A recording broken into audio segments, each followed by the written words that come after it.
ओम नमः शिवाय। ओम नमो भगवते वासुदेवाय नमः। आज हम सुनेंगे माघ मास महात्म का दूसरा अध्याय। जो लोग पहला अध्याय ना सुन सके हो तो वीडियो यूट्यूब पे अपलोड है, वहाँ से आप लोग सुन सकते हैं। माघ मास वर्ष का सबसे पवित्र काल माना गया है।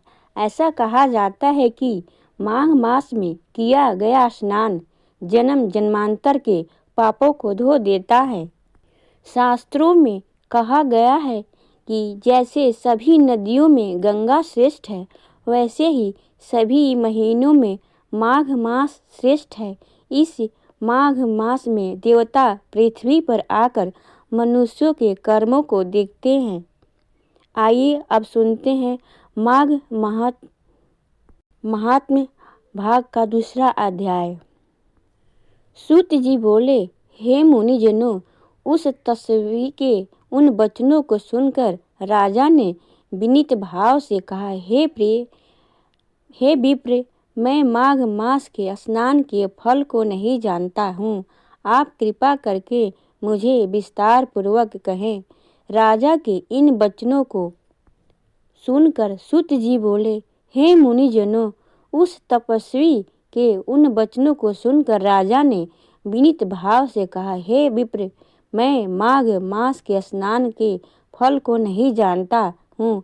आप कृपा करके मुझसे विस्तार पूर्वक कहें। राजा के इन वचनों को सुनकर तपस्वी ने कहा, हे राजन, अब सूर्योदय होने वाला है, अतः इस समय स्नान करने का शुभ मुहूर्त है।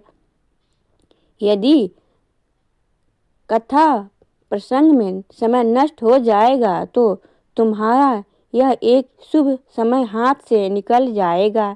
इस समय मेरी बात मानकर तुम स्नान करो और घर लौटने पर अपने कुल गुरु वशिष्ठ से इस प्रसंग को पूछ लेना। इतना कहकर स्नान करने चले गए। राजा ने उनके वचन को हृदय में धारण करके अपने साथियों सहित सरोवर में स्नान किया। प्रातः होने पर राजा अपने राज्य में पहुंचा। उसके मन में तपस्वी के शब्द गूंज रहे थे। अतः राजा दिलीप शीघ्र ही सुंदर वस्त्र और आभूषण को पहन अपने सुयोग्य मंत्रियों के साथ लेकर महल से निकला। बंदीजन राजा की स्तुति गाने लगे। राजा योग उपहार लेकर गुरु वशिष्ठ के आश्रम की ओर चला गया। वहां पहुंचकर उसने श्रद्धापूर्वक गुरु को नमस्कार किया और प्रणाम किया। वशिष्ठ जी ने राजा का यथोचित सत्कार करके आशीर्वाद दिया और कुशल पूछा। वशिष्ठ जी के सम्मुख बैठकर राजा ने आदर से अपना सिर झुकाकर बड़े ही विनीत स्वर में उनसे यह कहा, हे भगवान, आपकी कृपा और आशीर्वाद से मैं पूर्णतः प्रसन्न हूँ। आपके द्वारा मैंने आचार्य दंड नीति, राजधर्म एवं चारों वर्णों तथा चारों आश्रमों की समस्त क्रियाएं, दान विधान, यज्ञ, व्रत, उपासना आदि विधियों सहित भगवान विष्णु के पूजन की समस्त बातों को विधि विधान से सुन लिया है। आज एक तपस्वी ने माघ महात्म्य एवं स्नान की बातें सुनाकर मेरे दिल की एक जिज्ञासा उत्पन्न कर दी है। अतः हे नाथ, आप कृपा करके मुझे इस माघ मास का महात्म्य सुनाए। वशिष्ठ जी ने प्रसन्न होकर कहा, हे राजन, आपकी भगवान के प्रति श्रद्धा को देखकर मेरा हृदय प्रसन्न है। तुमने समस्त जीवों को सुखी बनाने वाला प्रश्न किया है। माघ मास परम पवित्र मास है, जो मनुष्य गौ, पृथ्वी, तिल, वस्त्र, स्वर्ण, अन्न आदि अन्य उत्तम दानों को बिना किए ही स्वर्ग जाने की इच्छा करता है, वह इस माघ मास में स्नान करके स्वर्ग प्राप्त कर लेता है। माघ मास में स्नान द्वारा प्राणी सीधा वैकुंठ को जाता है। जो व्यक्ति त्रिरात्रि तक कृच्छ चंद्रायण एवं पराक्रम व्रत द्वारा अपने शरीर सुखाता नहीं चाहता है, परंतु मन में स्वर्ग जाने की इच्छा रखते हैं, उन्हें माघ मास में स्नान करना चाहिए।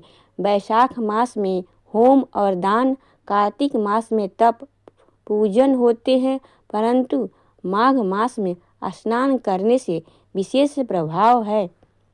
जो प्राणी बिना यज्ञ दान होम किए यदि स्वर्ग जाने की इच्छा करे तो इसे माघ मास में नदी सरोवर आदि में सूर्योदय से पूर्व स्नान करना चाहिए।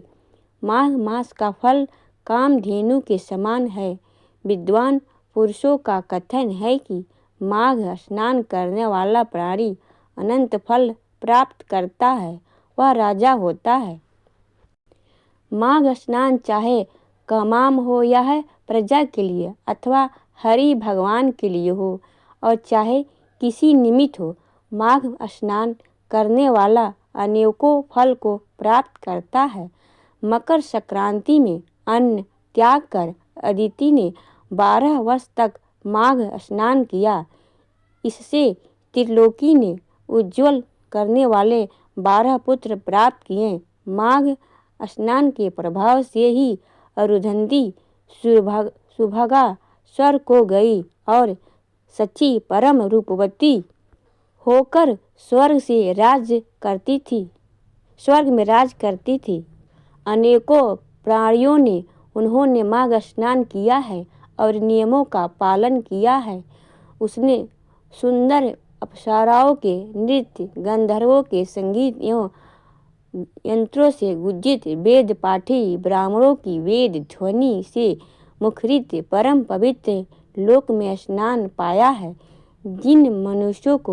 जिन मनुष्यों ने माघ स्नान के साथ दान किया है और प्रिय वस्तु का त्याग किया है, वे भाग्यशाली हैं।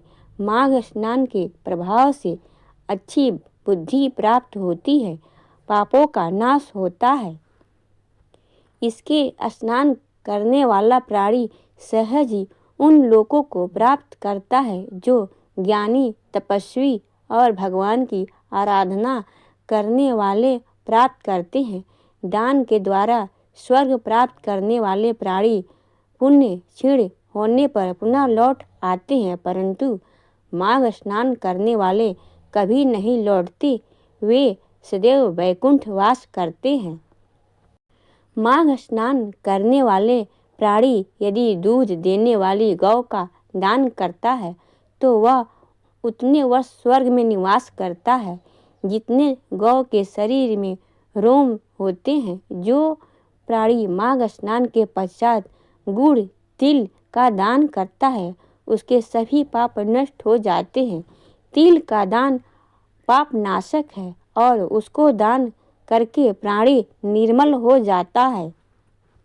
जो मनुष्य माघ स्नान करके ब्राह्मणों को जूता और कम्बल दान देता है, वह भोजन कराता है, वह मोक्ष प्राप्त करता है। हे राजन, जो प्राणी माघ स्नान के साथ दान करता है उसे सतति प्राप्त होती है। पितरों के तर्पण से प्राणी वैकुंठ पाता है।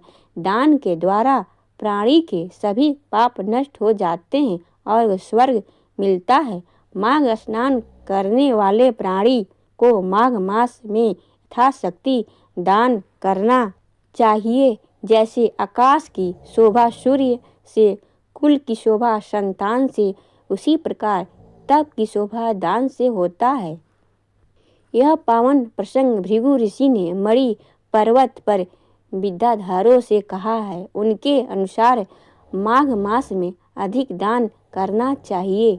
माघ मास में कथा सुनना भी पुण्य माना गया है। ओम नमो भगवते वासुदेवाय नमः। यह कथा उपयोगी लगी हो तो इसे अपने घर परिवार तक जरूर पहुँचाएं। ओम नमः भगवते वासुदेवाय नमः। जय लक्ष्मी माता।